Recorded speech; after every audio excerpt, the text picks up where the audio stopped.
Teenmar Mallanna సస్పెన్షన్పై PCC అధ్యక్షుడు మహేష్ కుమార్ గౌడ్ స్పందించారు. కులగణన పత్రాలను తగలబెట్టడాన్ని తీవ్రంగా పరిగణించి తీన్మార్ మల్లన్నకు షోకాజ్ నోటీసులు ఇచ్చినట్లు తెలిపారు. నోటీసులకు ఆయన సమాధానం ఇవ్వలేదన్నారు. అన్ని అంశాలు పరిశీలించాకై మల్లన్నపై సస్పెన్షన్ వేటు వేసినట్లు పేర్కొన్నారు.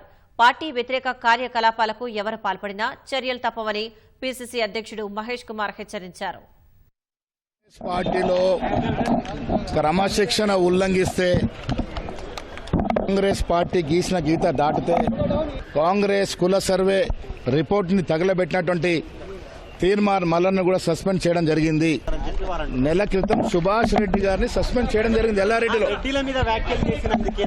రెడ్డిల మీద వ్యాఖ్యలు చేసి 2 నెలలు అయింది.